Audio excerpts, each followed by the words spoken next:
WTF. Here, here. Welcome back, gang. Just Aaron here. This is the most irate, hostile committee meeting that I've ever seen. We're going to pick it up where we left off. Damn it, that's not news! What about us? Hey, that's something everyone can enjoy. EDC. As I said before, Sustainable Development Technology Canada is an arm's length organization. And as you mentioned at the beginning, budgets are approved through the parliamentary budget process. So on October 19th, only 14 days after some of those meetings, EDC announced $145 million for that. So you don't recall any of that, just like you didn't recall anything when you were at industry committee. Is that correct? Could you repeat the question, please? No, I won't repeat it again. You approved, one of the last things you did as minister was approve, after all of this corruption, you took forward another $750 million for the Green Slush Fund, which was announced a month before you left the job to go work at CIBC and now at the most expensive cell phone company in the world, Rogers. So can you tell me, point of order, with Mr. all Speaker. that corruption Point of order, going on, Mr. why Speaker. did you seek $750 million of more taxpayer money? Relevancy, the member who is before us is not about here to answer about his future life, but here to answer about SDTC. Well, if you get the wax out of your ears, you hear that I asked about the $750 million approved by cabinet that he took for the Green Slush Fund. Mr. Perkins, your actions are just encouraging them to be belligerent to the chair as you're being belligerent to the chair. I would ask you to cease and desist when a point of order was called. Mr. Drouin, the same goes for you, Mr. Drouin. I allow members on both sides latitude to probe.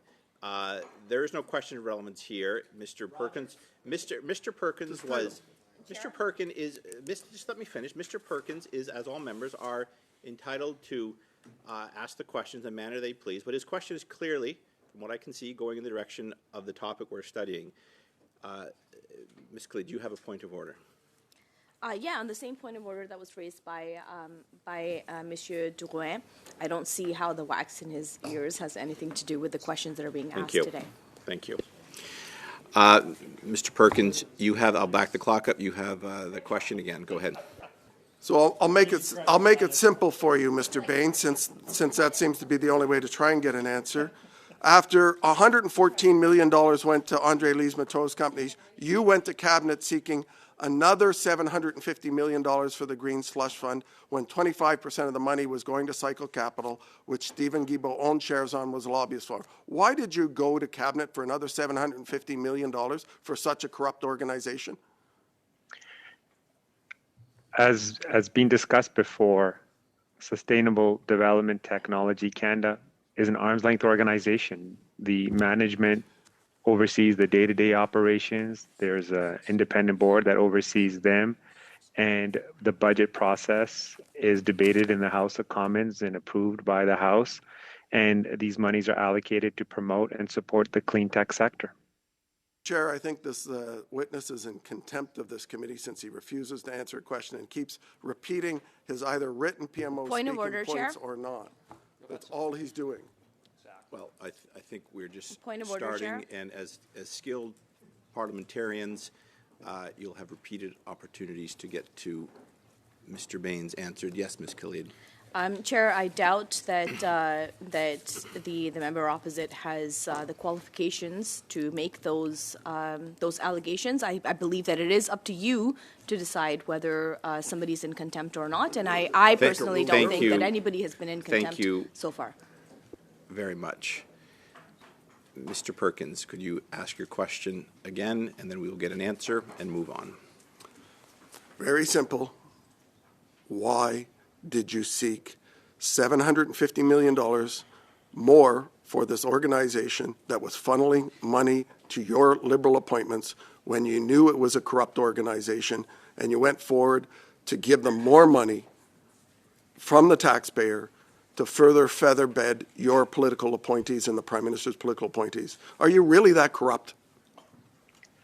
Budgets are approved by Parliament, and as I said, this is an independent organization that oversees the disbursement of these funds. Thank you very much. Next up, pour Mr. Drouin pour 6 minutes, s'il vous plaît. Thank you, Mr. Chair.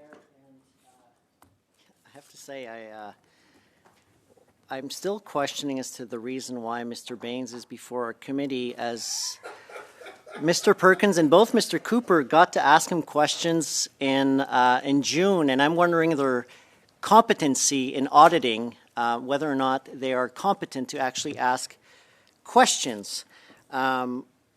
Because obviously, when you get the time to ask questions, you would think that, you'd get to the bottom of this. But obviously, this is not about getting to the bottom of this, and we've seen it. I've only been here for about 5 meetings, and we're still in the spirit of asking who briefed you, who briefed the witness, and who appointed you to the board. And I find it funny because Mr. Perkins was appointed by a Conservative to a board, and he was appointed in 2008, but in the press release, I don't see that he previously worked for a Conservative government, but we know he did that. And now he has the audacity to ask who appointed who to a certain board. And the funny thing, I find it, I can't, Mr. Chair, I can't find, Point of order? I can't stop laughing. Because it's Point of actually order? funny because it's I have a po- hypocritical. I have a point of order, Mr. Drouin. Yes, Mr. Perkins. Point of order, relevance. We're not here to talk about the BDC appointments. We're yes. here to talk about the Liberal Green slush fund. And I know that's a confusing thing Thank for you. MP Jurin. Thank you, Mr. Perkins. And again, well, I think Mr. Drouin is having he's a bit off topic. Mr. You Drouin guys heard my $400 million. Okay, Mr. Perkins, we will be back to official opposition members soon. Mr. Drouin, you have the floor again, please. He actually provides me a great segue. Is it Mrs. Versturen, who they want to make the Canadians believe that she's a Liberal, but like Mr. Perkins, donated the same exact amount, $1,600, to a Conservative leader potential candidate and the last Tory BC. candidate. Same did amount of John money. Charest. The same amount of money. Mr. Perkins, Neither I did can't John stop Charest. the hypocrisy. Good for the goose. L'hypocrisie, l'autre côté. The hypocrisy on the other side is incredible. So you'll allow me. Mr. Perkins. The appointment of Ms. Verschuren. Mr. Perkins, you can just woe les motards a little bit. Slow down a bit. You have the floor again. Well, it's all public records. And I wonder if they were holding hands when they donated together. But again, I've warned this at the last committee. I'm not interested in going into a wild goose chase. And right now, we are entertaining a wild goose chase. They're trying really hard. They're trying really, really hard to make a connection between a minister and some low-level bureaucrat who committed errors. And we're not saying on this side that they haven't committed errors. We agree. But the idea that the minister was connected to that is baloney. And it's just baloney. Well, Mr. Brock, if you were in the courtroom, you would have been fired and disbarred from the Law Society of Ontario, Mr. Brock. Gentlemen, we're doing ourselves no favors here. I would ask that we respect Mr. Drouin's time. You have the floor again. So, Mr. Chair, my point is, I've read the transcript from Mr. Baines' appearance at the Indu Committee, and to this day, I have not learned, in the last 6 minutes, have not learned anything new from Mr. Perkins' questioning, other than the fact that they will interrupt Mr. Baines. They will ask them a yes or no questions, knowing full well that he does not know the answer, because SDTC is arm's length. And it's always been arm's length.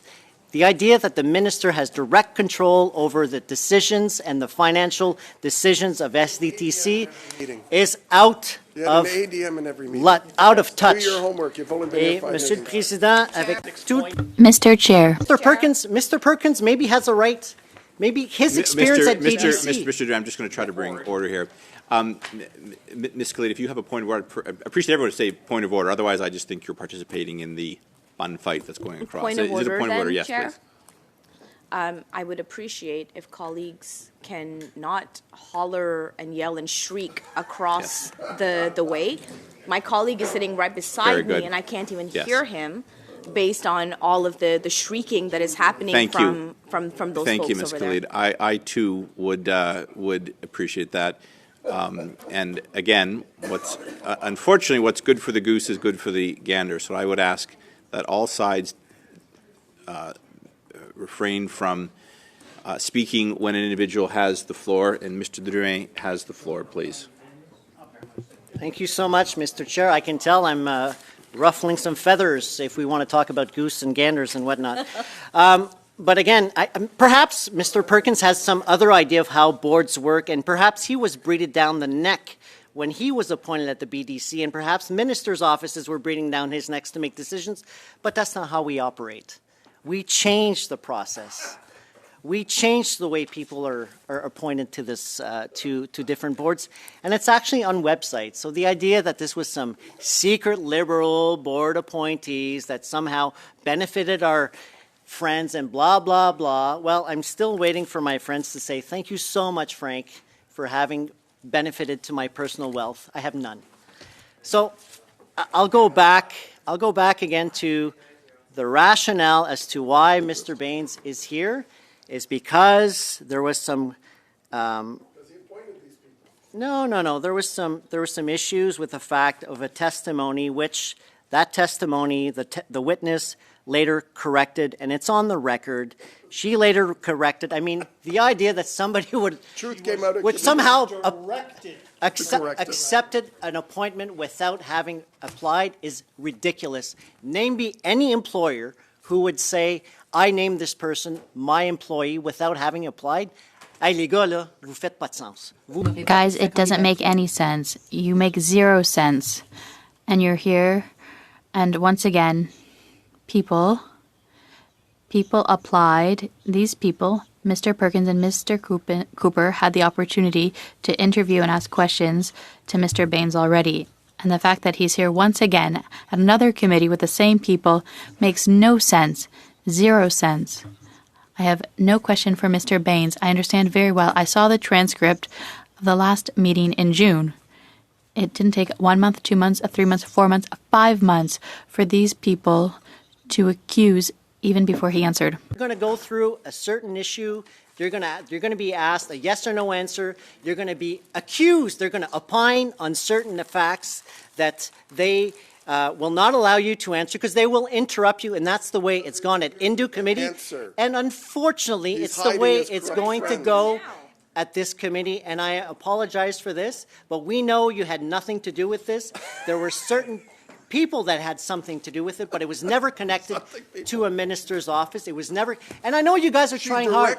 Really, I know, Mr. Perkins, maybe it worked at that time when you were at the BDC, Thank you, but it certainly does not work at this committee and with the way we appointed people. Mr. Perkins, Mr. Drouin, Mr. Perkins, we will be back to your side.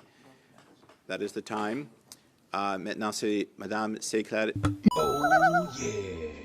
I personally find it very confusing how any liberal voter, like, I'm sure you're naive, like, it's okay to be duped. I've been duped. I voted for Trudeau in 2015, believe it or not. So it was a big mistake. I wasn't watching or paying attention then, but I have been paying very close attention since 2023. And let me tell you, these guys don't care about your future. They want your money in their pockets, your future, your kids' future, your grandchildren's futures in their pockets. See what they're doing to Canada with immigration. See what they're doing with housing. Check out what they're doing with our health care. What is better than it was in 2015? Absolutely nothing. It's confusing to me. On a lighter note, my name's Aaron. This is Canadian Looney. I work very hard at this channel, and believe me, I'm not a conservative. I will be voting that way. It seems to be the only way to get out from underneath this liberal conspiracy to destroy our way of being. And if you think like, oh, I don't want to admit that I was fooled or that I was raised liberal, so I'm still a liberal, change it up, because they have no plans for your future except lining their pockets with your tax dollars, laundering that money, spending it in other places. So Mark Carney, Justin Trudeau, all these hack bullshit ministers can get richer on your coin under the guise of being incompetent or negligent. Like, it's not that. They mean to be doing what they're doing, and they're pulling it off. There is no future for Canada under this government. So I watch all the committee meetings. I watch everything that happens in the House of Commons. I also follow the propaganda-driven news of the legacy media that is paid for by this government to dissuade your mind into some kind of trick to think that they're doing it for the benefit of you. It's not for you. Liberal voters, I'm speaking right to you. Please watch the politics, not the news. Like, watch the independents on YouTube. Do anything other than what you're doing, because if you're still being duped and not aware that you're being fooled, that's a huge issue. My name's Aaron. This is Canadian Looney. Like, share, subscribe. I work very hard at this channel. Believe it or not, I spend 12 hours a day, 7 days a week at this, because it takes a lot of time to watch all of the politics. But that is where you get your real information. So I would appreciate your subscription. I know that a lot of people that watch this channel, 60% of the people that watch my channel aren't subscribed. I need you to subscribe. I'd like you to subscribe. I'm asking for that because this stuff is so censored, which is a part of legacy media, that it's hard to get any kind of word out. I know that there's other platforms. Just go to that. I know that a lot of people, liberal voters, watch YouTube, and I'm hoping they'll catch some of this and become informed. Learn a little more, because again, it's not a liberal conservative thing. It's an evil versus good thing. I'm not a conservative. Like, I will be voting that way because we need to get out from underneath this elephant that keeps squashing us. It's ridiculous. Please like, share, subscribe, get notified. Come check out one of our live shows. We cover Canadian federal politics right there, and I think you'd enjoy our chat room. It's the best that I've seen online. That's it, Aaron, Canadian Looney. Like, share, subscribe. We'll catch you in the next video. We're gonna wrap it up right here. Out for now. Thanks for watching.